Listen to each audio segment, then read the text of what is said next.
او مساءكم بهجة. انا بهجة واهلا بيكم في فيديو جديد. فيديو النهاردة هيكون ريفيو عن مرطب الوش من شاء. يلا بينا نبدأ الفيديو. قبل ما ابدأ الفيديو حابة اقول لكم شكرا جدا جدا على كل كومنت حلو بتكتبوهولي، على كل تشجيعكم ليا. ربنا يكرمني واقدر ان انا افيدكم بتجربتي البسيطة منتجات ان شاء الله. النهاردة هنتكلم عن المرطب بتاع الوش بتاع شاء. هقول لكم هو ينفع لانهي بشرة، وهقول لكم تجربتي معاه كانت ايه، وهنعرف سعره كام وايه النظام والحاجات دي. بس الاول حابه اقول حاجه، حابه اقول لكم ان شاء الله في فيديو هينزل لكم بعد الفيديو ده بشويه، مش على طول، يبقى مقارنه ما بين كريم بتاع شان وكريم مويست وان. هقول لكم ايه الفرق ما بينهم وايه الاحسن، بشره جافه وكده، وتجيبوا ايه احسن من ايه، والسعر ايه، وكل حاجه ان شاء الله. استنوا الفيديو ده هينزل لكم ان شاء الله قريبا. من غير رغي كتير يلا بينا نبدا الفيديو. كريم البشره ده نازل من بدري جدا، كنت عايزه اجيبه، فالحمد لله جات لي الفرصه ان انا اجيبه واقول لكم رايي فيه. طبعا كان معمول عليها ضجه رهيبه جدا بسبب الكريم ده، وكمان بسبب البادي ميلك بتاعهم. كان بيتقال عليهم ان هم دول احسن حاجه للترطيب وان ملهمش منافس. فانا هقول لكم بقى رايي فيهم، وهل هم فعلا ملهمش منافس ولا اكيد ليهم منافس. مبدئيا الكريم حجمه مش صغير، حجمه كبير وحلو، هيقعد معاكم يعني فتره كويس. هو 120 جرام فحلو جدا، خصوصا ان انتوا بتاخدوا كميه بسيطه على قد ما بشرتكم بتحتاج، ما بتاخدوش كميه كبيره قوي. لازم تاخدوا كميه بسيطه وتشوفوا هل البشره محتاجه تاني ولا لا، لان انتوا لو حطيتوا كميه زياده على بشرتكم اكتر من اللي البشره محتاجاه، هيحصل لكم حاجتين. اول حاجه ان هيبقى فيه ترطيب كتير قوي، فالبشره هتمتص اللي هي تقدر تمتصه، الباقي مش هيمتص. تاني حاجه ممكن يحصل ان البشره المسام تتسد بسبب ان كميه الكريم كتير طبعا على البشره ما امتصتش. فانتوا حطوا كميه بسيطه وشوفوا هل البشره محتاجه تاني ولا لا. دي اول بوينت. البوينت التانية، شان عندها كريمين يعني للبشره. في نوع كريم مكتوب عليه تحت كريم، وفي نوع بيبقى مكتوب عليه جل. تمام، هحاول احط لكم صورته على الشاشه. يبقى في نوع مكتوب عليه كريم وفي نوع مكتوب عليه جل. ايه الفرق ما بينهم؟ ان اللي مكتوب عليه جل هو جل، فبيبقى خفيف قوي على البشره، ينفع للبشره الدهنيه، ينفع للبشره المختلطه اللي هي مايله للدهنيه. ولكن اللي مكتوب عليه كريم هو بيبقى اتقل، بيبقى اتقل من اللي عليه من المكتوب عليه جل، فبينفع للبشره الجافه. طبعا هو اصلا للبشره الجافه، وكمان بينفع للبشره، ممكن ينفع للبشره المختلطه اللي مايله للجفاف. هو مكتوب عليه ان هو ينفع للبشره الجافه زي ما قلت لكم، وكمان ينفع للبشره الحساسه. فبصراحه النقطه دي مش عارفه هل هو ممكن ينفع للبشره الحساسه ولا لا. لو حد بشرته حساسه جربوا يقول لنا رايه هل هو فعلا ينفع للبشره الحساسه ولا لا. ولكن انا من وجهه نظري ان هو ممكن ينفع للمختلطه اللي مايله للجفاف. ان هو قوامه مش التقيل قوي اللي هو بس للجافه، لا قوامه خفيف شويه، فممكن ينفع للبشره الدهنيه المايله للجفاف. مبدئيا كده هو فيه فيتامين بي 5، في عسل، فالعسل حلو جدا للترطيب. كمان هو مفهوش رابين، بصراحه شايفاه ان هو حلو. سعره طبعا هقوله لكم في الاخر. ولكن عايزين بقى نتكلم على الترطيب، هل هو فعلا ترطيبه حلو بيقعد على البشره مده كبيره زي ما هما بيقولوا ولا ايه الدنيا؟ مبدئيا كده هو مكتوب على العلبه ان انتوا بتاخدوا كميه مناسبه للبشره زي ما انا قلت لكم. خدوا حبه صغيره وشوفوا البشره محتاجه تاني ولا لا، وبتبداوا ان انتوا تجددوه مرتين ل3 مرات في اليوم.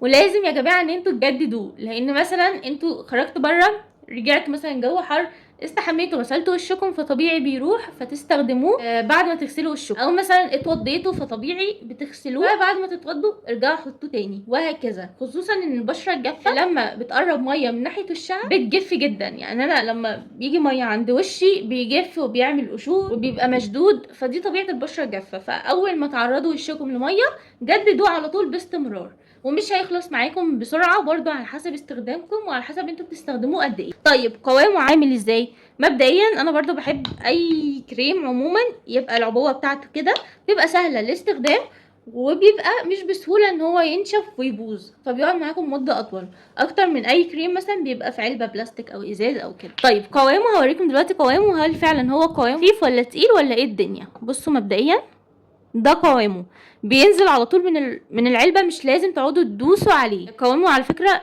مايل للخفه اكتر من التقل. هو تقيل بس مش تقيل لدرجه ان انتوا ما تعرفوش تفردوه، لا. بص انا مجرد ما بحرك ايدي هو اوريدي اتفرد. فقوامه تقيل سنه عشان هو كريم وعشان هو البشره جافه مش جل، ولكن مش لدرجه ان انتوا ما تعرفوش تتعاملوا معاه او تبقوا متضايقين وانتوا بتتعاملوا معاه.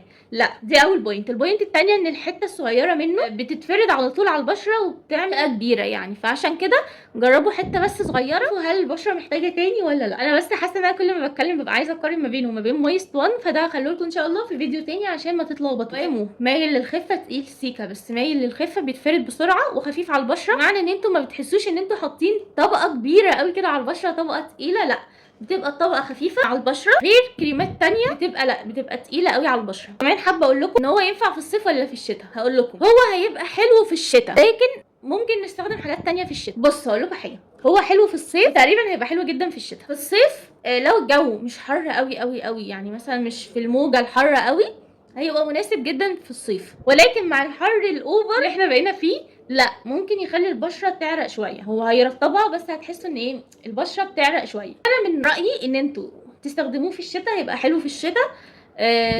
مش هيبقى خفيف قوي اللي هو مش هيدي ترسيب، ولا هيبقى تقيل قوي يزعجكم.